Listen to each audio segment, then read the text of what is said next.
नमस्कार हरि प्रेमियों, आपका हमारे YouTube चैनल में स्वागत है। सभी दर्शकों को हमारी ओर से जय श्री कृष्ण। हरि प्रेमियों, कैसे हैं आप? उम्मीद है आप सब अच्छे होंगे। आइए आज की कथा सुनते हैं, आज का प्रसंग सुनते हैं। आज का प्रसंग है माँ तुलसी की संपूर्ण कथा, श्रीमद् भागवत पुराण के महापुराण के अनुसार। हरि प्रेमियों, उससे पहले अगर आप हमारे चैनल पर नए हैं तो प्लीज चैनल को सब्सक्राइब जरूर कर लीजिए और बेल आइकॉन को जरूर दबा लीजिए ताकि आप तक हमारे सारे नोटिफिकेशन पहुंच सके। हरि प्रेमियों, आपका एक भी सब्सक्राइब हमारे लिए बेहद मायने रखता है। आइए कथा को शुरू करते हैं। हरि प्रेमियों, तुलसी माँ से जुड़ी हुई एक बहुत ही प्रचलित कथा है। श्रीमद् देवी भागवत महापुराण में इनके अवतरण की बहुत दिव्य लीला बताई गई है। और एक बार भगवान शिव ने अपने तेज को समुद्र में फेंक दिया था। उसे एक महातेजस्वी बालक के रूप में जन्म लिया। यह बालक आगे चलकर जालंधर के नाम से बहुत ही पराक्रमी राक्षस राजा बना। इसकी राजधानी का नाम जालंधर नगरी था। दैत्यराज कालनेमी की कन्या वृंदा का विवाह इसी जालंधर राक्षस से हुआ। जालंधर महादैत्य था। अपनी सत्ता के मद में चूर उसने माँ लक्ष्मी को पाने की कामना से बहुत भयंकर युद्ध किया, परंतु समुद्र से ही उत्पन्न होने के कारण माँ लक्ष्मी ने उसे अपने भाई के रूप में स्वीकार कर लिया। वहां से पराजित होकर वह देवी पार्वती को पाने की इच्छा से कैलाश पर्वत पर चला गया। भगवान देवाधिदेव शिव का रूप धर कर माँ पार्वती के समीप चला गया, परंतु माँ ने अपने योग बल से उस राक्षस को तुरंत पहचान लिया तथा वहां से माँ पार्वती अंतर्ध्यान हो गई। माँ पार्वती ने क्रोधित होकर सारा वृत्तांत भगवान विष्णु जी को सुना दिया। जालंधर की पत्नी वृंदा अत्यंत पतिव्रता औरत थी।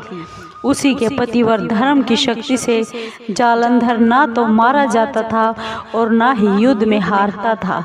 इसीलिए जालंधर का विनाश करने के लिए वृंदा के पतिव्रत धर्म को भंग करना बहुत ही आवश्यक था। इसी कारण भगवान विष्णु ऋषि का भेष बनाकर वो एक वन में जा पहुँचे, जहाँ पर पतिव्रता वृंदा अकेली घूम रही थी।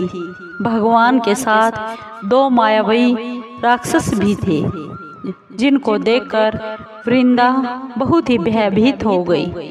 ऋषि ने वृंदा के सामने पल में दोनों राक्षसों को भस्म कर दिया और उनकी शक्ति देखकर वृंदा ने कैलाश पर्वत पर महादेव के साथ युद्ध कर रहे अपने पति जालंधर के बारे में उससे पूछा। ऋषि ने अपने माया के जाल से दो बंदर प्रकट कर दिए। एक वानर के हाथ में जालंधर का सिर था तथा दूसरे के हाथ में धड़ थी।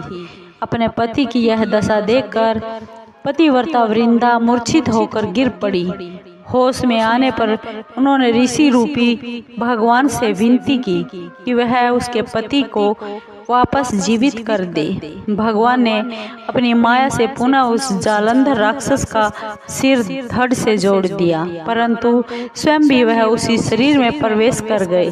वृंदा को इस छल का बिल्कुल भी आभास न हुआ। जालंधर बने भगवान के साथ वृंदा पतिव्रता का व्यवहार करने लगी और इससे वृंदा का पतिव्रत धर्म भंग हो गया। इससे सती तो जाता रहा। ऐसा होते ही वृंदा का पति जालंधर युद्ध में हार गया। इस सारी लीला का जब वृंदा को पता चला तो उसको बहुत गुस्सा आया और क्रुद्ध होकर उसने भगवान विष्णु को शिला होने का श्राप दे दिया तथा स्वयं वहीं पर सती हो गई।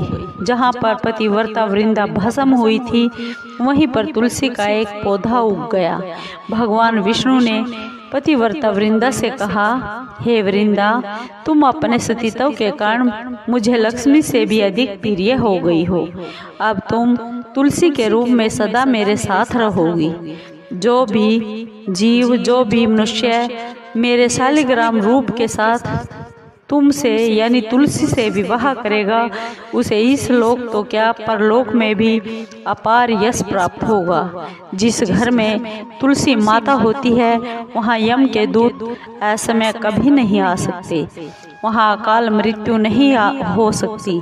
गंगा व नर्मदा के जल में तुलसी तथा स्नान करने से तुलसी का पूजन करने के बराबर है। चाहे मनुष्य कितना भी बड़ा पापी क्यों ना हो, मृत्यु के समय जिसके प्राण में, जिसके मुख में तुलसी की मंजरी सहित तुलसी डाल दिया जाए और गंगा जल मुख में रखकर डाल देते हैं, तो वह सभी पापों से मुक्त होकर वैकुंठ धाम को चला जाता है। जो मनुष्य तुलसी व आंवलों की छाया में अपने पितरों का श्राद्ध करता है, उनके पितृ भी मुक्ति को प्राप्त होते हैं। उसी दैत्य जालंधर की यह भूमि जलंधर नाम से विख्यात हुई। सती पतिव्रता वृंदा का मंदिर मोहल्ला कोट किशनगंज में स्थित है। कहते हैं इस स्थान पर एक प्राचीन गुफा थी जो सीधी हरिद्वार तक जाती थी। सच्चे मन से 40 दिन तक पतिव्रता सती वृंदा के मंदिर में पूजा करने से सभी मनोकामना पूर्ण होती है। हरि प्रेमियों, आपको ये माँ तुलसी की कथा कैसी लगी? अगर आपको अच्छी लगी हो तो प्लीज़ चैनल को सब्सक्राइब कीजिए, लाइक कीजिए, शेयर कीजिए और कमेंट ज़रूर कीजिए।